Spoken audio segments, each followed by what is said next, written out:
The Holy Gospel according to Mark. Glory to you, O Lord. As soon as Jesus and the disciples left the synagogue, they entered the house of Simon and Andrew with James and John. Now, Simon's mother-in-law was in bed with a fever, and they told him about her at once. Jesus came and took her by the hand and lifted her up. Then the fever left her, and she began to serve them. That evening at sunset, they brought to him all who were sick or possessed with demons, and the whole city was gathered around the door. And he cured many who were sick with various diseases and cast out many demons, and he would not permit the demons to speak, because they knew him. In the morning, while it was still very dark, Jesus got up and went out to a deserted place, and there he prayed. And Simon and his companions hunted for him. When they found him, they said to him, "Everyone is searching for you." Jesus answered, "Let us go on to the neighboring towns so that I may proclaim the message there also. For that is what I came out to do." And he went out throughout Galilee, proclaiming the message in their synagogues and casting out demons. The Gospel of the Lord.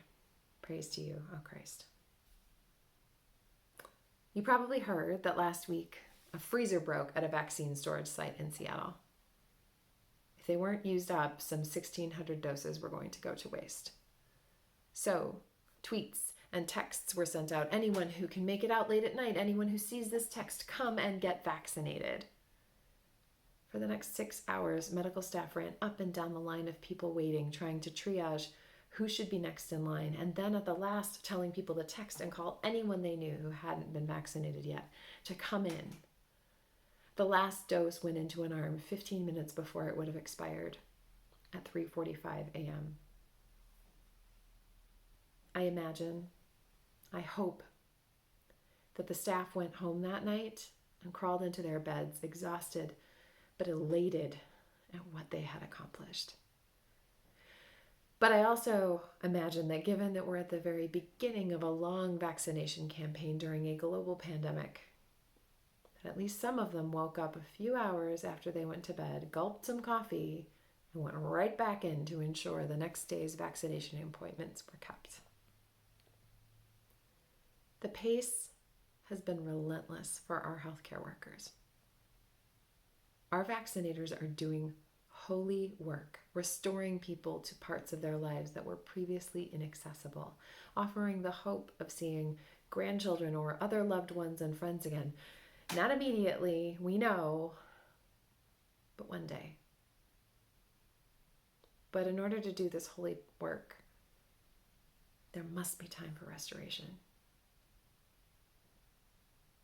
All too often, we celebrate those who work at such a pace, never stopping, never resting. We lionize people who never take a vacation, who never miss a day of work. We're one of the few countries that has no paid sick leave, no mandatory paid vacation, no mandatory paid maternity leave. And none of this is healthy. Jesus knew that in order to continue to serve, he had to rest.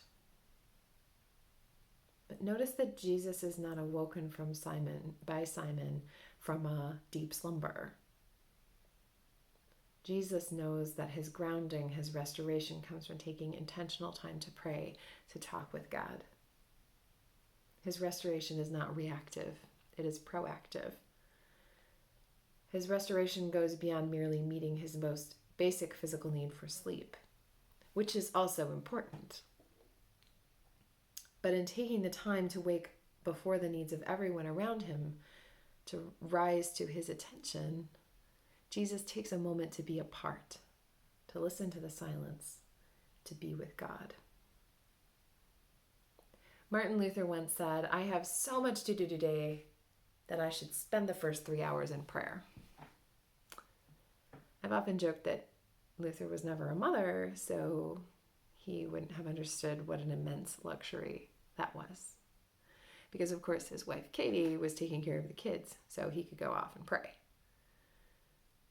But When our attention is constantly being pulled in all directions by multiple crises, whether it's bad news, the perpetual slog of the pandemic curve, midterms, or spilled milk,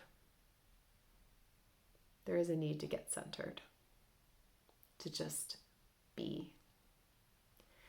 Jesus reminds us that when the world is falling down, we can't do what we're called to do. We can't do our part to hold it up unless we are strong. That intentional time for prayer and restoration isn't selfish, it's essential. That we will be able to live our vocations more faithfully if we take the time we need to pray, to be silent, to breathe, to prepare. Stephen Colbert interviewed Father James Martin, a Jesuit priest, a few nights ago. In his interview, Father Martin spoke about prayer, the need for it, and the need to just do it. It's not about saying the right thing, it's about deepening that connection with the one who created us. There's no right way to pray, he said. Sometimes prayer merely involves looking at the waves, for instance, knowing that God is not the ocean, but contemplating that God's love is as deep and wide and vast as the ocean. That contemplation is a kind of prayer. When Jesus taught his disciples to pray, he told them to approach God as a loving parent, not an omnipotent deity. And I know I've said some ridiculous things to my parents, but they still love me anyway.